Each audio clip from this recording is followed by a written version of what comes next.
Etong story ko is another hindi na naman nakinig kay mama moment. Kasama nung favorite kong kalaro sa kapitbahay. So, one afternoon, kung maalala niyo yung mga nakaraang stories ko ha, na before 6 p.m., gusto ni mama, nakauwi na kami ng bahay. Bawal na sa labas. Ngayon ng hapon, nakahanap na naman ako ng dahilan para hindi umuwi sa oras. May dumaan na kapitbahay, may dalang tangkay ng malunggay. So, marami silang napitas na malunggay. Sabi ko, saan po nakuha yung malunggay? Tapos sabi nila, doon sa may court, meron dong puno ng malunggay. Pumitas lang kami doon.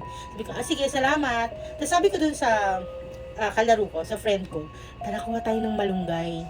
Feeling ko, pag nakapag-uwi ako ng malunggay, matutuwa si mama. Hindi kami mapapagalitan. Di nagbike kami, no? Sa may court daw. Di, dulong street yun eh.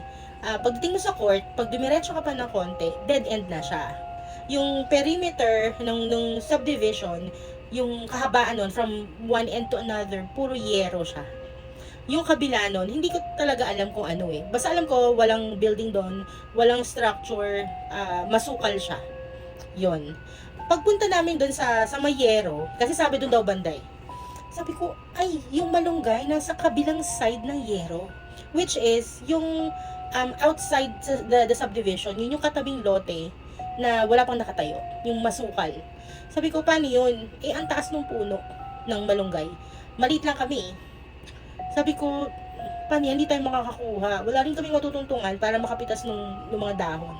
Biglang, may nakita kaming bata galing dun sa subdivision. Parang hindi siya taga dun. Kasi nakasando lang yung bata. As in, maliit siya. Parang, di ko alam kung may 4 years old din, parang wala. Wala siyang salawal, nakasando lang siya, bata, nakaapak siya, tumakbo siya, papunta dun sa yero, lumusot siya sa ilalim. So, between the ground and dun sa dulo ng yero, sa base ng yero, may maliit na siwang. Lumusot siya dun. So, nagkasya siya. Sabi ko, hala, yung bata, lumusot doon. So, sabi ko, baka naman kasya kami doon. 'Di ba? So, pagpasok doon ng bata, gusto ko makita ano yung nasa other side. Kasi may pinuntahan siya, baka may bahay doon. Sumilip ako, so lumuhod ako, sumilip ako. As in, parang halos nakahiga na ako sa ground. Para lang masilip ano yung nandun sa other side ng yero. Alam niyo ba kung ano yung nakita ko? Malawak siya na field. Tapos biglang may narinig akong malakas na tunog. Parang halos nakakabingi na siya. Alam niyo yung, ewan ko na tawag doon, parang tractor. Tapos, meron taong nakasalakot. So, parang nagano sila, nagagapas sila ng palay, ganun. Tapos, yung may paumbok na ganun, di ba? Pagka tumatasik yung mga pinaghimayan ng palay. Tapos, mataas yung araw. Pero, sa end namin, alam kong dapit hapon yun. Padilim na yun, pa sunset na, no. So, nakatitig lang ako, mga ilang seconds yun. Hindi ko kasi ma-absorb dahil ilang seconds pa lang yung pagitan ng pagsilip ko doon tsaka yung pagpasok doon ng bata. Dapat, kung ganun kalawak yung nakita ko, dapat nakikita ko pa siya na tumatakbo, going somewhere. Hindi ko na siya nakita. Nakita ko lang is malawak na palayan, may tunog na maingay, yung makina, tapos may tao nakasalakot, tapos mataas yung araw.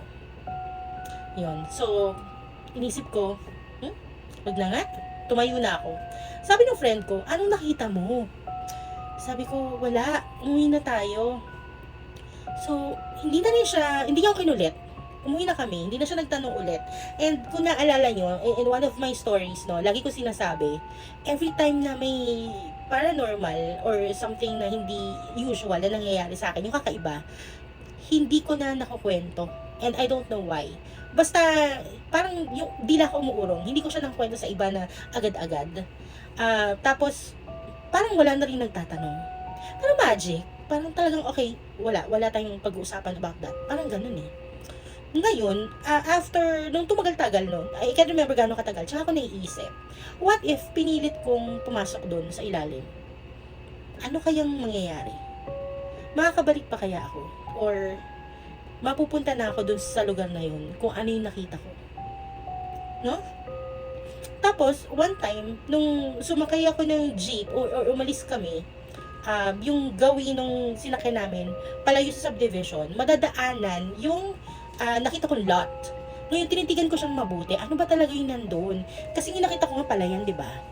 Ngayon, nung tinitingnan ko, habang umaandar yung jeep, may mga puno ng saging, may matataas na puno, parang may puno ng mangga. From afar ko to nakikita, ha. So, naisip ko, imposible na may malawak doon na field or palayan kasi hindi ganun yung nakikita ko from outside.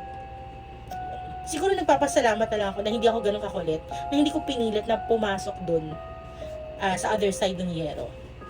Yun lang. So, I'm not sure. Sino yung bata? Ano yung lugar na yun? So, was it really paranormal? Engkanto ba yun? Or was it glitch in the Matrix? Alam niyo yung glitch in the Matrix? Yung sabi, nasa isang simulation tayo and sometimes nagkakaroon ng glitch or pagkakamali sa simulation kaya may nakikita tayong, witness tayo nakakaiba? Or other dimension ba to? Or parallel universe? Something like that? I don't know. What do you think?